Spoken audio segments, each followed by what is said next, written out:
the deeper life brother who was martyred for refusing to deny Jesus. The sun was setting over the quiet town of Kaduna, casting an orange glow over the dusty roads.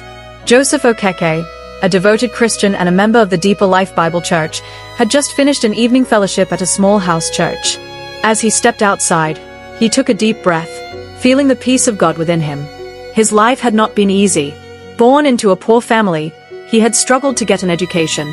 But through prayer, perseverance, and sheer determination, he became a school teacher. More than anything, Joseph loved to preach the gospel. Whether in the classroom, in the marketplace, or even on the roadside, he never missed an opportunity to tell people about Jesus Christ. But in the part of Nigeria where he lived, his faith was dangerous. The region had seen increasing attacks from Islamic extremists, terrorists who saw Christianity as a threat. Churches had been burned, pastors had been killed, and Christian families had been forced to flee. Joseph knew the risks, but he had always believed that to live is Christ, and to die is gain. Philippians 1 verse 21. The nightmare begins. That night, as Joseph walked home, he heard the sound of motorcycles roaring through the empty streets. His heart pounded. He had heard of these kinds of attacks before, how they would come at night, armed with guns and machetes, hunting for Christians. Suddenly, 3 motorcycles screeched to a stop in front of him. 4 men, faces covered with black scarves, jumped down. They carried AK-47 rifles and daggers. "Who are you?" one of them barked in Hausa. Joseph stood his ground, knowing that whatever he said next could mean life or death. "My name is Joseph Okeke," he answered, his voice calm. One of the men stepped forward, holding a blood-stained dagger. "Are you a Christian?" Joseph took a deep breath. His heart raced, but his faith held firm. "Yes," he said boldly. "I am a follower of Jesus Christ." The leader of the group scoffed. "Do you know what we do to people like you?" Joseph remained silent. "We give you one chance," the man continued. "Deny Jesus, say the Shahada, and you will live." The words hung in the air. The only sound was the distant chirping of crickets. Joseph thought of his wife, his 2 young children, and the life he had built. But more than anything, he thought of Jesus, the one who had died for him. How could he deny him now? "I will never deny my Lord," Joseph said firmly. The beating. Anger flashed across the terrorist's eyes. Without warning, he swung his rifle butt into Joseph's stomach, sending him crashing to the ground. He gasped for breath as pain shot through his ribs. "Deny him," the man shouted. Joseph coughed, tasting blood in his mouth. He looked up, his vision blurry, but he managed a weak smile. "Jesus is Lord," he whispered. Fury erupted in the group. They rained blows on him, kicking, punching, striking him with their rifles. Blood poured from his nose, his lips split, but he would not renounce Christ.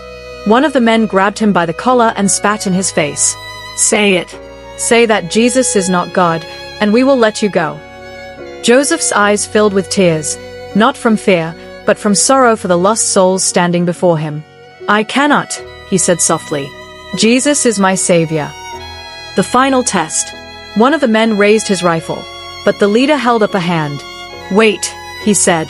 He pulled out a machete, its blade glistening in the moonlight. "We will make you suffer first." They dragged Joseph to a tree and tied his hands behind his back. One of the men slashed his leg with a knife. Joseph screamed in pain as blood soaked his trousers. "Deny him." Tears streamed down his face, but he lifted his eyes to the heavens. "Father, forgive them, for they do not know what they are doing," he prayed, echoing the words of Jesus on the cross. The men laughed. "Then you will meet him now," the leader said coldly. He raised his machete high above his head. The final moments. In that moment, Joseph closed his eyes. Peace flooded his soul. He saw a vision of Jesus, standing with open arms, waiting for him. He was no longer afraid. The blade came down. The world went dark. Joseph Okeke had finished his race. The aftermath. The next morning, his body was found by a group of villagers. His wife, Ruth, collapsed in grief when she saw him. Their children, just 5 and 7 years old, did not understand why their father was gone. But his death was not in vain. His story spread across Nigeria, inspiring many to stand firm in their faith. His small church, once afraid, now grew bolder. Many who heard of his martyrdom gave their lives to Christ. Joseph had lost his earthly life, but he had gained eternity. A legacy of faith.